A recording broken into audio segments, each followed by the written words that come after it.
नमस्ते फ्रेंड, स्वागत है आप सभी का हमारे YouTube चैनल शुभ संस्कार में। तो दोस्तों, आज हम हल षष्ठी व्रत कथा सुनने जा रहे हैं, जिसे हम साधारण भाषा में हर छठ भी कहते हैं। एक समय राजा युधिष्ठिर ने श्री कृष्ण से कहा कि आपने इस संसार के हित के लिए ही अवतार धारण किया है। इस समय सुभद्रा और द्रौपदी अपने पुत्रों के मरने से शोकमग्न हैं तथा अभिमन्यु की स्त्री उत्तरा का गर्भ भी अश्वत्थामा के ब्रह्मास्त्र से खंडित हो गया है और माता पिता को संतान के बिना अत्यंत दुख होता है।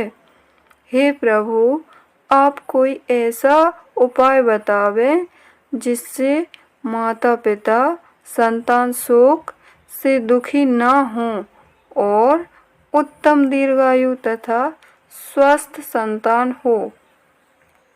यह सुनकर भगवान बोले, हे राजन, मैं तुमको एक व्रत बतलाता हूँ जिसको नियम पूर्वक करने से खंडित गर्भ भी जीवित हो जाता है तथा कभी संतान दुख नहीं होता है।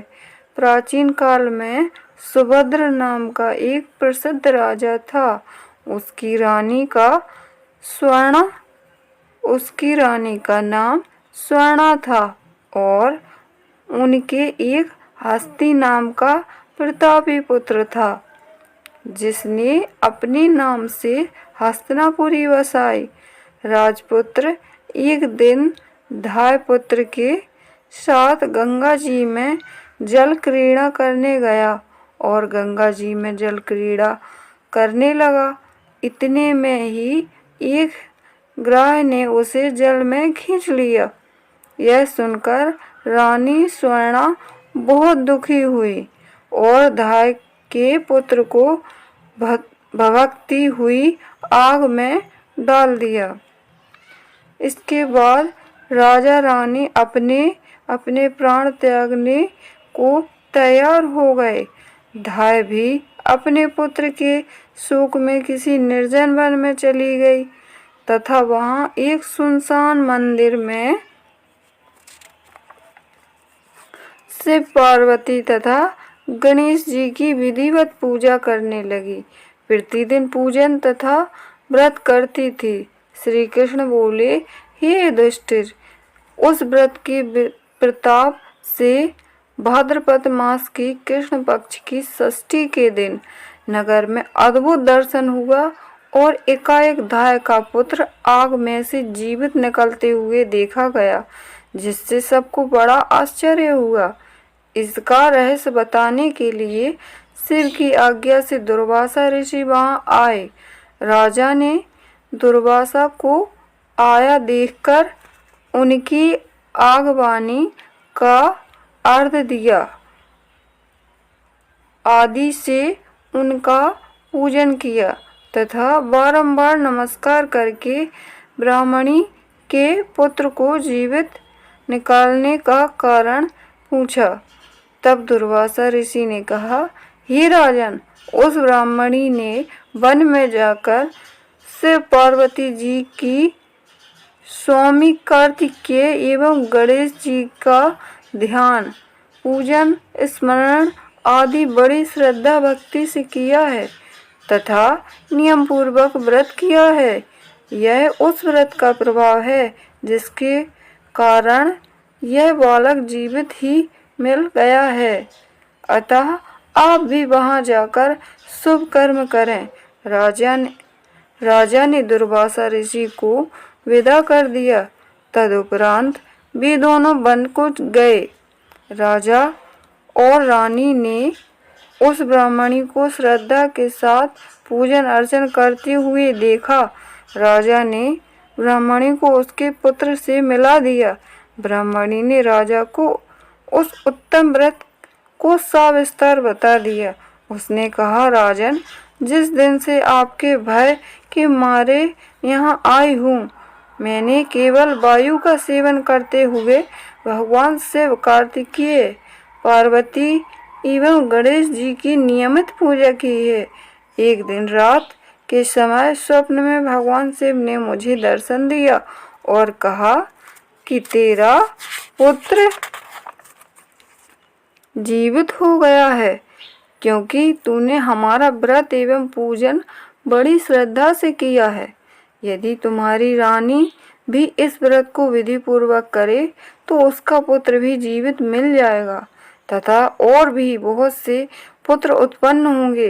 श्री कृष्ण ने युधिष्ठिर से कहा, हे राजन, भादो मास के कृष्ण पक्ष की षष्ठी को इस उत्तम व्रत को करना चाहिए। उस दिन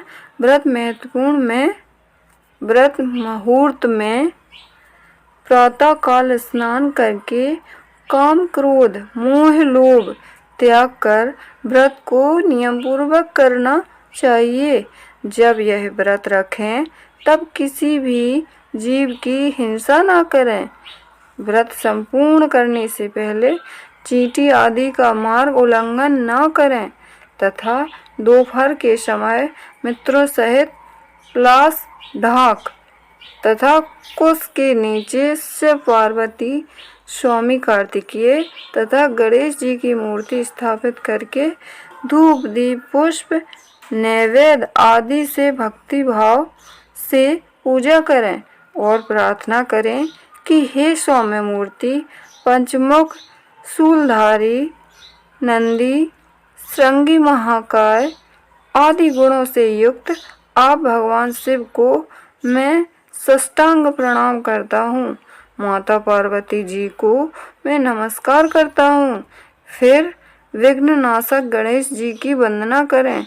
हे मूषक वाहन लंबोदर, आपको साष्टांग प्रणाम है। इस प्रकार इन चारों देवताओं की पूजा करें। फिर ब्राह्मणों सहित गाजे बाजे से अपने अपने घर को जावें।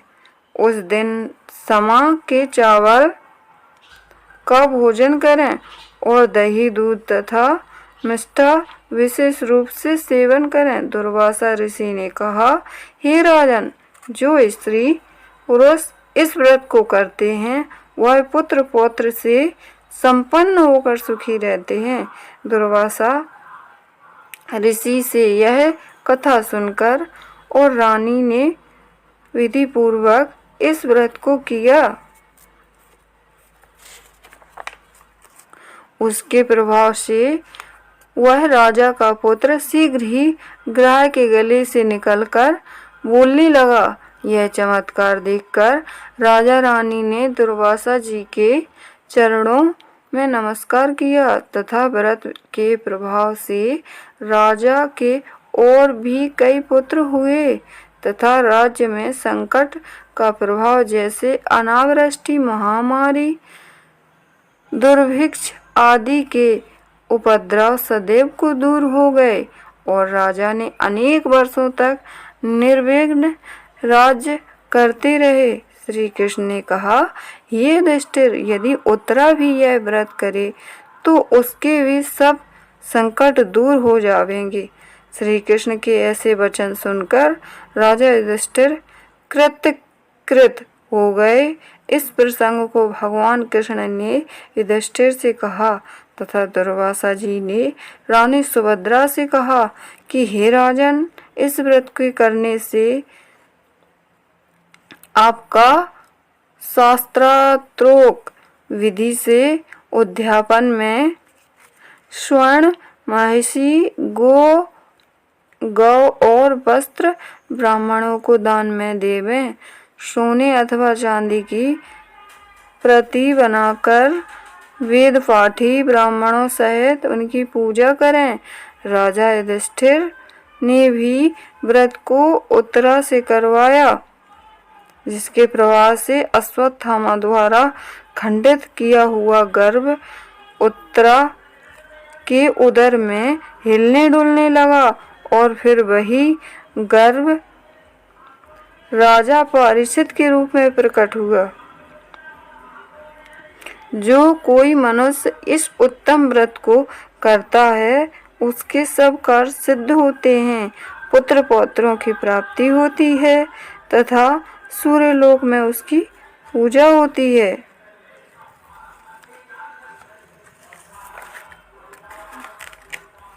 धन्यवाद दोस्तों। यदि आपको मेरी वीडियो पसंद आई हो तो एक लाइक कर दीजिए और मेरे चैनल को सब्सक्राइब कर लीजिए। हर हर महादेव।